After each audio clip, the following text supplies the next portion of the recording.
January 30th, 1943, 11:00 a.m. The German Ministry of Aviation, Berlin, Hermann Göring, Reichsmarschall of Nazi Germany, second only to Hitler himself, stands before a microphone. Behind him hang enormous Nazi banners, swastikas 3 stories tall. The room is packed with Nazi officials, military officers, foreign dignitaries. Outside, thousands of civilians fill the square. This is the 10th anniversary of Hitler's rise to power. The Führer himself is supposed to speak, but he sent Göring instead.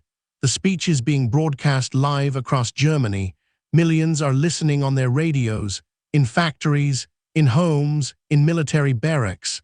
This is propaganda at its finest, a celebration of Nazi invincibility. Göring begins speaking. His voice booms through the speakers. He talks about the Luftwaffe's victories, about how German air power controls the skies of Europe. Then he makes a promise, a guarantee. He says Berlin is absolutely safe from British bombing raids. The Luftwaffe has made it impossible for enemy aircraft to reach the capital. No British bomber could penetrate Germany's air defenses. The RAF, he says, is pathetic, weak, incapable of striking the heart of the Third Reich. At precisely that moment, 800 miles away in England, 3 de Havilland Mosquito bombers are crossing the North Sea at 400 miles per hour, heading directly for Berlin. Their mission, bomb the city. Right now, during Göring's speech, live on air, what happens in the next 15 minutes becomes the most humiliating moment in Nazi propaganda history. The day the RAF fact-checked Hermann Göring in real time. The story of the speech-killing raids. Before we dive into that moment, drop a comment below and let me know where you're watching from. And if you're enjoying these deep dives into real World War II stories, hit that subscribe button. These videos take serious research, and your support makes it possible to bring you more incredible history. The de Havilland Mosquito was one of the most remarkable aircraft of World War II. Built almost entirely of wood, plywood and balsa, it looked like it belonged in a museum, not a war. But that wooden construction made it light, fast, incredibly fast. The Mosquito could reach 400 miles per hour, faster than most German fighters. It could carry a 4,000-pound bomb load to Berlin and back without refueling. And because it was made of wood, German radar had trouble detecting it. Metal aircraft reflected radar signals clearly. Wood, not so much. By January 1943, the RAF had been bombing Germany for 3 years. Night raids, massive formations of Lancaster and Halifax bombers dropping thousands of tons of explosives on German cities. But daylight raids on Berlin, that was considered suicide. Too far, too well defended. German fighters would shred slow bombers in daylight. Anti-aircraft guns would fill the sky with flak. The losses would be catastrophic, unless you used Mosquitos. 3 Mosquitos from No. 105 Squadron took off from RAF Marham at 9:45 a.m. on January 30th. Their target, Berlin, specifically the Haus des Rundfunks, the German state broadcasting headquarters, the building from which Göring's speech was being transmitted. The plan was audacious. Fly to Berlin at maximum speed. Arrive at exactly 11:00 a.m. when Göring would be mid-speech. Bomb the broadcasting building. Interrupt the transmission. Humiliate the Nazis in front of millions of listeners. Then get out before German fighters could react. The 3 Mosquitoes crossed the North Sea at wave-top height to avoid radar detection. Once over Germany, they climbed to 20,000 feet and accelerated to 400 MPH. German air defense radar picked them up, but the controllers assumed they were German aircraft. 3 aircraft, that's not a raid, that's a patrol, so they ignored them. At 11:00 a.m., Göring is deep into his speech. He's talking about Luftwaffe superiority, about how British bombers can't touch Berlin, about how the capital is absolutely safe. The 3 Mosquitoes arrive over Berlin at exactly 11:00 a.m. They bank hard, drop to attack altitude. The lead pilot, squadron leader DFW Darling, lines up on the Haus des Rundfunks. The building is 4 miles from where Göring is speaking. 4 miles that a mosquito traveling at 400 MPH can cover in roughly 40 seconds. Darling releases his bombs. They fall toward the broadcasting headquarters. 2 500-pound-high explosives. They hit the building at 11:02 a.m. The explosion is massive. Windows shatter. The structure shakes. Inside, broadcast engineers are thrown to the floor. The transmission equipment shorts out. Göring's voice cuts off mid-sentence. In homes across Germany, radios go silent. Dead air, static, nothing. Millions of Germans sit in confused silence. What just happened? Did the radio break? Then, faintly, the sound of air raid sirens, the sound of explosions, the sound of anti-aircraft guns firing. Berlin is under attack. During Göring's speech. The speech where he promised this was impossible.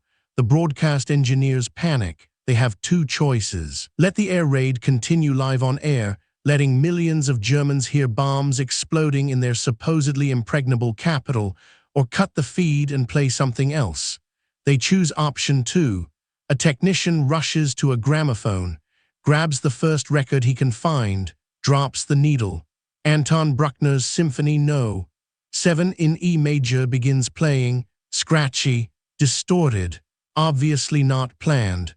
Across Germany, confused listeners hear classical music instead of Göring's triumphant speech. Some think their radios are broken, others realize what's happening. The British are bombing Berlin. Right now, during the anniversary celebration, the 3 Mosquitos have already turned for home. They're diving for the deck, accelerating to maximum speed. German fighters scramble, too late. The Mosquitos are already 50 miles away and pulling further ahead every minute. By 11:15 a.m., they're over the North Sea. By 11:45 a.m., they're back at RAF Maram.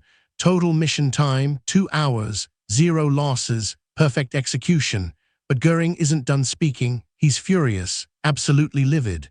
But he's also in front of thousands of people and knows millions more are waiting to hear the rest of his speech. The broadcast resumes at 12:03 p.m. 1 hour and 1 minute later. Göring tries to continue, tries to pretend nothing happened. But everyone knows, everyone heard the bombs, everyone heard the sudden silence, everyone heard the awkward classical music. Göring's promise that Berlin is safe from British bombs is now a punchline. At precisely 4:00 p.m., Göring is at another speaking engagement, the Schöneberg Sportpalast, Berlin's biggest indoor arena. He's speaking again, this time alongside Joseph Goebbels, the propaganda minister. He's trying to recover, trying to reassure the German people. Then, at exactly 4:00 p.m., 3 more Mosquitos arrive. No, 139 Squadron this time, different aircraft, same mission. Bomb Berlin during Göring's speech. The second wave bombs the city's power station. The explosions echo across Berlin. Air raid sirens wail. Anti-aircraft guns open fire.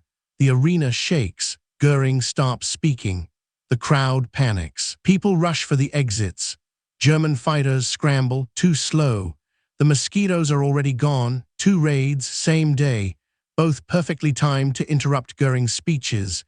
The humiliation is complete. Across Germany, people are talking, not about Göring's promises, about British bombers over Berlin, in broad daylight, untouchable, unstoppable. The propaganda disaster is so severe that Goebbels orders German media not to mention the raids. Newspapers don't report them. Radio doesn't acknowledge them. Officially, they never happened. But unofficially, everyone knows. The British proved Göring wrong, proved the Luftwaffe couldn't protect Berlin, proved that fast, well-planned raids could strike anywhere in Germany, anytime. The speech-killing raids continue for months. Whenever a senior Nazi official gives a broadcast speech, Mosquitos show up and bomb Berlin. The timing is always perfect. The raids always interrupt the broadcasts. It becomes a running joke among Germans. Don't listen to Nazi speeches live. They always get bombed. The psychological impact is devastating. The Nazis base their entire propaganda on strength, on invincibility, on the Luftwaffe superiority. Now their own speeches are being interrupted by British bombs. Live, on air, in front of millions, Hermann Göring never lives it down. For the rest of the war, he's marked, not just by the British, by his own people, by other Nazi officials. Even Hitler reportedly makes jokes about it. Göring promised Berlin was safe. The RAF proved him wrong, twice, in one day during his speeches. The Mosquito crews who flew the missions become legends. Squadron leader Darling and his navigator, Flight Lieutenant Wright, both die later in the war, shot down during another raid on Berlin. But their January 30th mission lives on. The day they humiliated Hermann Göring in front of an entire nation. The speech-killing raids also served a practical purpose.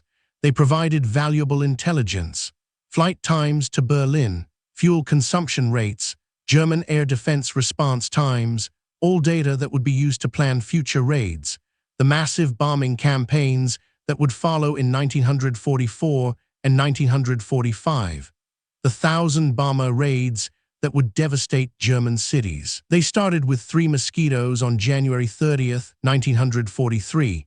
The technical achievement is remarkable. 3 aircraft, 600 miles round trip, precision timing, 0 losses, maximum psychological impact.